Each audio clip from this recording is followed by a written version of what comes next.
As far as jobs are concerned, and I think we will have those questions a little later, but as far as jobs are concerned, I think some degree of post-graduation, some degree of a one-year course in XIC or from Symbiosis, as something more specialized courses on communications, right?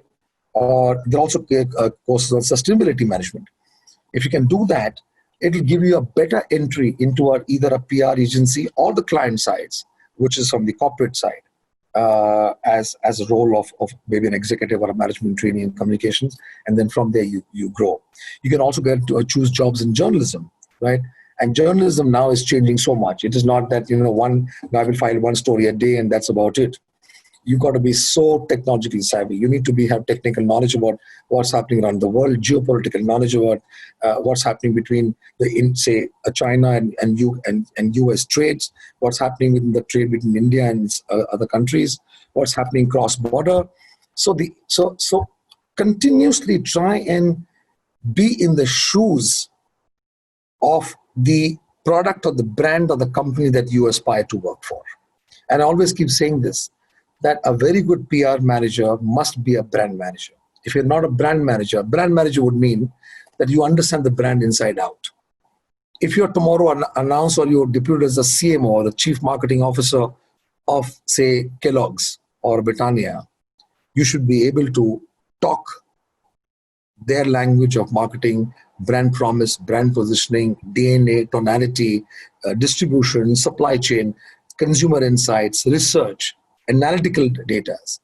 You should be able to speak that language. And it's not rocket science, guys. It's not rocket science, right? I've just been an MBA with marketing in '87, and my campus job was Raymond's. I also got into ITC hotels, and then into Wockhardt hospitals, managing Wockhardt, launching Wockhardt Hospital, then launching Fortis through Ranbaxy, and then with SmithKline Beecham, we launched vaccines and it launched anti-infectives into this country, right? It was crazy, from pharmaceuticals to vaccines to DNAs and to looking at what Belgium is, how they're making vaccines, and what's happening in India. We call Choti Mata and all the myths around it. And then to Ranbaxy as a global head, and then to Levers. It was all diverse organizations, diverse supply product lines, diverse utility, B2B, B2C companies. But if you are passionate, this job of communications, public relations, and I can tell you, again, I keep telling you, coming back to the point I made 5 minutes ago, is on brand PR and the passion to raise the brand profile, make it a hero. So everybody can say, oh, wow, what a great brand. I would love to work for this brand. I want to join this company. I want to buy their products. Gaining the love and respect of stakeholders. You can only do that in this job of corporate communications, because you are the one who is giving out good news, who's shaping the perceptions of people.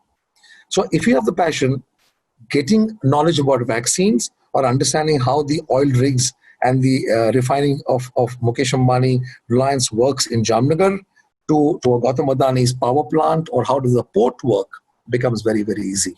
But the passion is the only consistency, along with transparency and honesty, and saying that I will do proactive work all the time, is the only thing that you require for this job. You might get some education, you might get some data, like what I mentioned about, getting some courses on digital, but being passionate about raising the brand and people saying, wow, I think the reputation of this company is because of this team of people who've constantly worked hard to raise the profile. That means constant engagement with people, engagement with media, solving the queries, giving out the right information, forming up storylines, being proactive about your communication and making the house look good is your job. So entry levels, and we'll come to questions, but entry levels, agency, journalism, which is now quite a paying profession. Post-COVID, I think there are a lot of question marks about will the print survive, etc.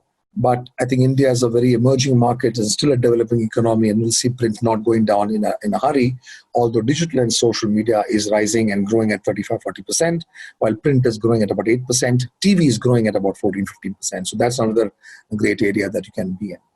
So Paresh, the next question I'm getting is from students, which is a little more academic in nature. So I'm compiling around 15, 16 different kind of questions and putting it in one or two. So they are asking, is it, it is becoming evident that you need professional qualification in management, whether marketing or public relation or communication. Just a fresher doesn't have that big scope to get into the world of PR, media, advertising. So that is one question. Do we need postgraduate qualification, and if then what kind of qualification? One which we answered also, but because so there are questions, comments saying ki was what we thought was not this complex. So there are questions again, people ki I want to be a sports journalist, I want to be a fashion journalist, I want to work in brand launches. So all of this also again requires understanding of marketing, branding, sports, some kind of integration of curriculum and content. Is that correct? Or a fresher can just get as an executive and then move his way up? Yeah. So if I'll give you an example. Sam, good question. I'll give you an example. So I know where the question is coming from. At this juncture of your third year BMM, you're wondering what else do I do next? But I'm sure there is some area of interest that you've got. Somebody will have sports. Somebody will say that I want to do only FMCG, shampoos, very the sexy FMCG. Somebody will say I want to do, say, fast moving consumer goods. Yeah. Someone will say I love pharmaceuticals because my father has been pharma for like 20 years. So pharma marketing is important because it saves lives, etc. Wherever that interest you've got, you pick that interest. It could be one or two or three, it doesn't matter. So don't worry about that one interest. It could be one or two or three. Read up on that, read up upon the case studies on that specific vertical. Join the company or agency that you want to do. If you're into sports, then look at a company which is not just a sports management company. It could be Puma, for example, right? Or it could be Nike. It could be P&G. It could be Red Bull. Red Bull has a completely music and sports vertical, and they integrate the brand into the TGs. Look at these companies which has got a sports as a product or sports line as a product. Look at Reliance, which is starting now, which is ISL. They're into ISL. Anita Ambani is all over the place as far as her passion for sports, and she's promoting sports in India, right? Try and see if you can get an internship or some kind of assignment with these companies, and then pursue it. Don't worry about the qualifications so much, but only because there are so many people coming out of BMM and BMS and BBA that if you have to stay one step ahead, and if you do a post-graduation, even one-year courses like you have as Symbiosis and XIC and etc., you only have 1 year. You have the advantage of pushing through the door in an agency or in a company. But do that because it will give you a broader perspective of the interest that you have in mind.